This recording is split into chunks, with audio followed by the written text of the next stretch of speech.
ദൈവത്തിൻ്റെ അതിപരിശുദ്ധമായ നാമം വാഴ്ത്തപ്പെടുമാറാകട്ടെ. യേശു ആത്മാവിൽ പാതാളങ്ങളിലേക്ക് ഇറങ്ങി.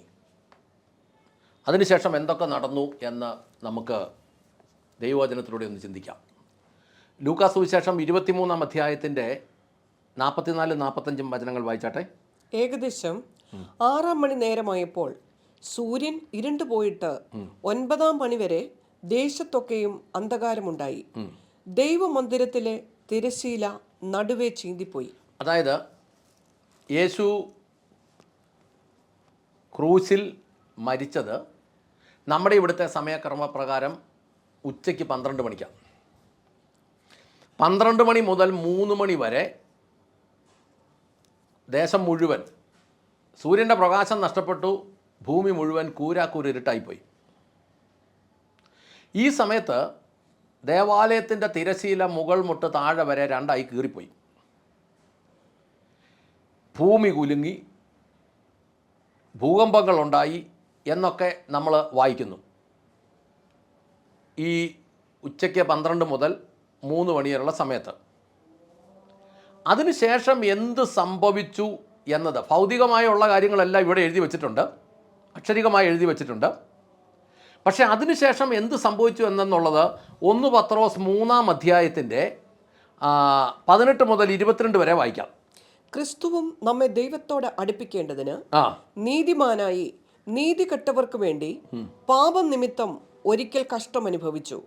ജഡത്തിൽ മരണശിക്ഷ ഏൽക്കുകയും ആത്മാവിൽ ജീവിപ്പിക്കപ്പെടുകയും ചെയ്തു. ആത്മാവിൽ അവൻ ചെന്ന് പണ്ട് നോഹയുടെ കാലത്ത് പെട്ടകം ഒരുക്കുന്ന സമയം ദൈവം ദീർഘക്ഷമയോടെ കാത്തിരിക്കുമ്പോൾ അനുസരിക്കാത്തവരായി തടവിലുള്ള ആത്മാക്കളോട് പ്രസംഗിച്ചു. ആ പെട്ടകത്തിൽ അല്പജനം എന്ന് വെച്ചാൽ 8 പേർ വെള്ളത്തിൽ കൂടി രക്ഷ പ്രാപിച്ചു. അത് സ്നാനത്തിന് ഒരു മുൻകുറി. സ്നാനമോ ഇപ്പോൾ ജഡത്തിന്റെ അഴുക്ക് കളയുന്നതായിട്ടല്ല, ദൈവത്തോട് നല്ല മനസാക്ഷിയായിട്ടുള്ള അപേക്ഷയായിട്ടത്രേ. യേശുക്രിസ്തുവിന്റെ പുനരുത്ഥാനത്താൽ നമ്മെയും രക്ഷിക്കുന്നു. അവൻ സ്വർഗത്തിലേക്ക് പോയി ദൈവത്തിന്റെ വലതുഭാഗത്ത് ഇരിക്കുന്നു. ദൂതന്മാരും അധികാരങ്ങളും ശക്തികളും അവന് കീഴ്പ്പെട്ടുമിരിക്കുന്നു. അതായത് ഇവിടെ 19-ാമത്തെ വാക്യത്തിൽ പറയുന്നു, ആത്മാവിൽ അവിടുന്ന് ചെന്ന തടവിലുള്ള ആത്മാക്കളോട് പ്രസംഗിച്ചു. അതാണ് അതിൻ്റെ പ്രധാന പോയിന്റ്. യേശു മരിച്ചു കഴിഞ്ഞ ശേഷം പിന്നീട് ആത്മീകമായി എന്തൊക്കെ പ്രപഞ്ചത്തിൽ സംഭവിച്ചു എന്നാണ് നമ്മളിപ്പോൾ പറയാൻ പോകുന്നത്. ഭൂമിയിൽ നടക്കുന്ന കാര്യങ്ങൾ, സൂര്യൻ ഇരുണ്ടുപോയി, ദേവാലയത്തിൻ്റെ തിരശീല മണ്ടേന്ന് താഴെ വരെ കീറിപ്പോയി, ഭൂമി കുലുങ്ങി, കല്ലറ പിളർന്നു എന്നൊക്കെ നമ്മളവിടെ വായിക്കുന്നെങ്കിൽ, പക്ഷേ ആത്മീകമായിട്ട് എന്ത് സംഭവിച്ചു എന്ന് ചോദിച്ചാൽ ആത്മാവിൽ അവിടുന്ന് ചെന്ന് തടവിലുള്ള ആത്മാക്കളോട് പ്രസംഗിച്ചു എന്നതിന് അതിൻ്റെ അവസാനം പറയുന്നു, ദൂതന്മാരും അധികാരങ്ങളും ശക്തികളും അവിടുത്തേക്ക് അധീനമെത്ര എന്ന് പറഞ്ഞാൽ സകലതിനെയും കീഴ്പ്പെടുത്തി എന്ന് പറഞ്ഞാൽ ആത്മാവിൽ പാതാളങ്ങളിലേക്ക് ഇറങ്ങി. യേശു മരിക്കുന്നതിന് മുമ്പ് പാതാളങ്ങളിൽ ഇറങ്ങിയ മരിച്ചവനെല്ലാം പാതാളത്തിൽ പോയി, ഒരുത്തനും തിരിച്ചു വന്നിട്ടില്ല. അബ്രഹാം ആണെങ്കിലും ശരി, ദാവീദാണെങ്കിലും ശരി, ഒരുത്തരും യേശു മരിക്കുന്നതിന് മുമ്പ് പാതാളങ്ങളിൽ ഇറങ്ങിയവരാരും തിരികെ വന്നിട്ടില്ല. ഇനി ഇയ്യോബ് 7:9 ഒന്ന് വായിച്ചേ. മേഘം ക്ഷയിച്ചു മാഞ്ഞു പോകുന്നത് പോലെ പാതാളത്തിൽ ഇറങ്ങുന്നവൻ വീണ്ടും കയറി വരുന്നില്ല. കണ്ടോ, ബാക്കി നോക്കിക്കേ. മേഘം ക്ഷയിച്ച് മാഞ്ഞു പോകുന്നു, എന്നാൽ അതുപോലെ പാതാളത്തിൽ ഇറങ്ങുന്നവനും തിരികെ വരുന്നില്ല. ജോബിൻ്റെ കാലത്ത് അല്ലെ ഇയ്യോബിൻ്റെ ജീവിതകാലത്ത് എന്ന് മാത്രമല്ല, യേശുക്രിസ്തുവിന് മുമ്പിലുള്ള ഒരുവനും പാതാളത്തിൽ ഇറങ്ങുന്നവന് തിരികെ വരുന്നു. ഇവിടെ എല്ലാം പറയുന്ന വാക്ക് പാതാളത്തിൽ ഇറങ്ങുന്നു എന്നാണ് പറയുന്നത്. കയറുന്നു എന്നല്ല പറയുന്നത്, ഇറങ്ങുന്നു. അതായത് അതിൻ്റെ കാര്യം ഇത്രേ ഉള്ളൂ.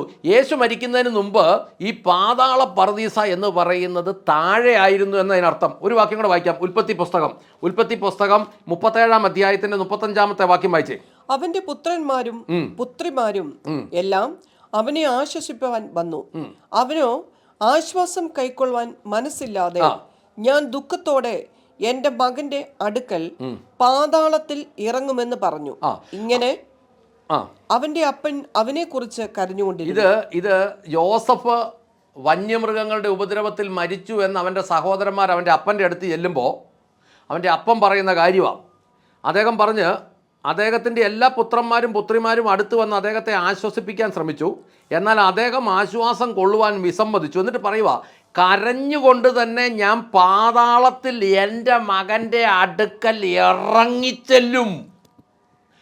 പഴയ നിയമ ഭക്തന്മാർക്ക് പോലും ഈ വെളിപ്പാടുണ്ടായിരുന്നു, പാതാളത്തിൽ ഇറങ്ങിച്ചെല്ലും. യോബിൻ്റെ പുസ്തകത്തിൽ പറയുക, പാതാളത്തിലേക്ക് ഇറങ്ങുന്നവനൊന്നും തിരികെ വരുന്നില്ല. ഇതെല്ലാം യേശുക്രിസ്തുവിൻ്റെ കാലഘട്ടം മുതൽ അങ്ങനെയായിരുന്നു. ഇറങ്ങിപ്പോയി പാതാളത്തിലേക്ക്. ഇനി നമുക്ക് അതിൻ്റെ അടുത്ത ഭാഗത്തേക്ക് നോക്കാം. എഫേസ് ലേഖനത്തിലേക്ക് ഒന്ന് വരാം. എഫേസ് ലേഖനം 4-ാം അധ്യായത്തിൻ്റെ 8-ാമത്തെ വാക്യം ഒന്ന് വായിച്ചേ. അവൻ ബദ്ധന്മാരെ പിടിച്ചുകൊണ്ടുപോയി ഉയരത്തിൽ കയറി മനുഷ്യർക്ക് ദാനങ്ങളെ കൊടുത്തു എന്ന് പറയുന്നു. അത് ഇങ്ങനെ എഴുതിയിരിക്കുന്നു, അവിടുന്ന് ബദ്ധന്മാരെ പിടിച്ചുകൊണ്ടുപോയി ഉയരത്തിൽ കയറി അവർക്ക് ദാനങ്ങൾ കൊടുത്തു എന്നെഴുതിയിരിക്കുന്നു.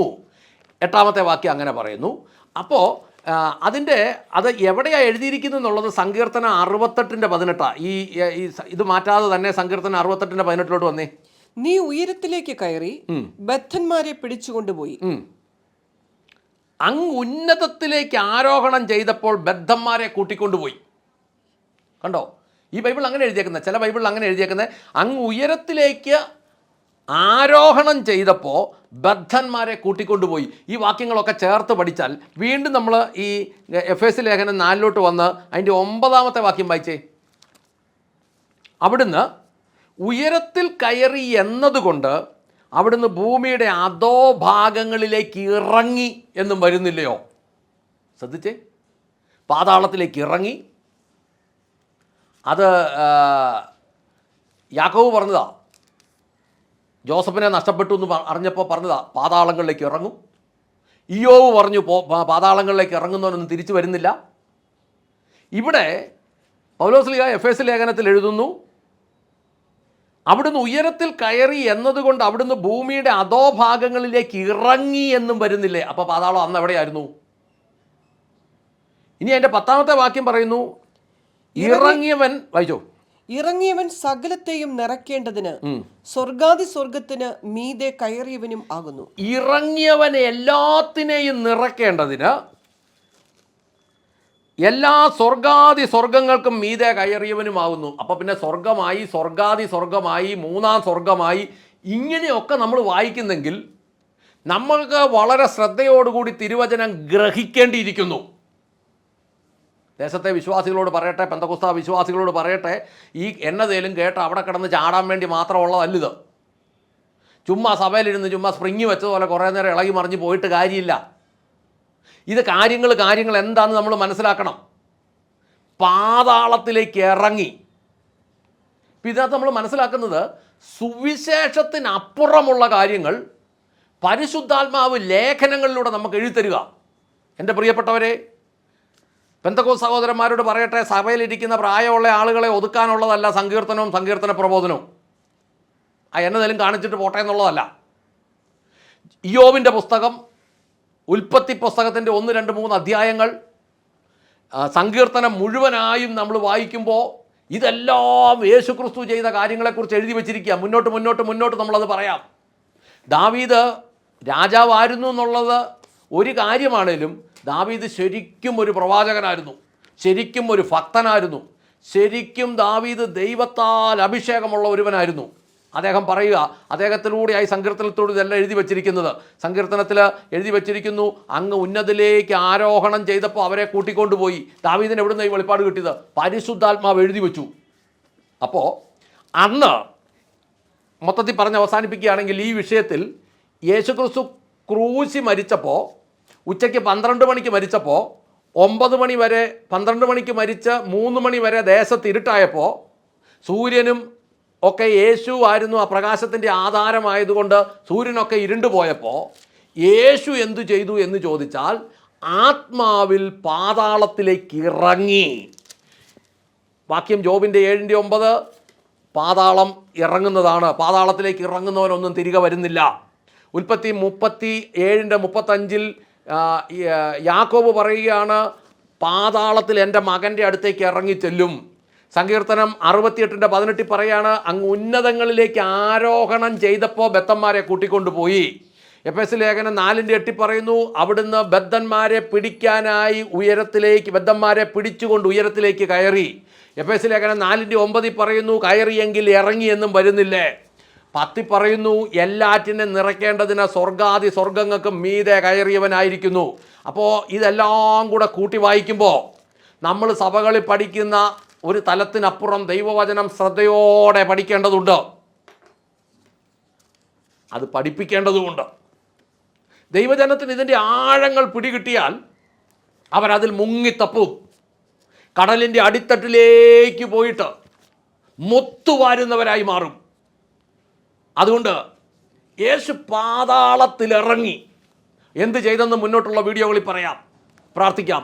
സ്വർഗസ്ഥനായ ഞങ്ങളുടെ പിതാവേ, ഞങ്ങളുടെ കർത്താവായ യേശു ക്രിസ്തുവേ, പരിശുദ്ധാത്മാവായ ഞങ്ങളുടെ നല്ല ദൈവമേ, നല്ല ദിവസത്തിനായി നന്ദി പറയുന്നു, നല്ല വചനത്തിനായി നന്ദി പറയുന്നു, ദൈവം നടത്തുന്ന വഴികൾ വിധങ്ങൾക്കായി നന്ദി പറയുന്നു. കർത്താവേ, ദൈവവചനത്തിൻ്റെ ആഴങ്ങളിലേക്ക് കർത്താവെ അന്വേഷിച്ച് കണ്ടെത്തി അതിൽ ബലം പ്രാപിച്ച് ഉയർത്ത് ശക്തിയോടെ ജീവിപ്പാൻ, ദൈവമേ ശുശ്രൂഷയിൽ വളരുവാൻ, ദേശത്തെങ്കും ശുശ്രൂഷിക്കുവാൻ ദൈവം ഞങ്ങളെ ഓരോരുത്തരെയും ബലപ്പെടുത്തണമേ. കർത്താവെ, കേൾക്കുന്ന പ്രിയപ്പെട്ടവരുടെ ഉള്ളങ്ങളെ അങ്ങ് തുറക്കണമേ. ലുദിയായുടെ ഹൃദയത്തെ തുറന്നതുപോലെ പരിശുദ്ധാത്മാവ് പ്രിയ കേൾവിക്കാരുടെ ഹൃദയങ്ങളെ തുറക്കണമേ. ദൈവത്തിൻ്റെ ആഴങ്ങൾ ഗ്രഹിപ്പാൻ ദൈവം അവരെ സഹായിക്കണമേ.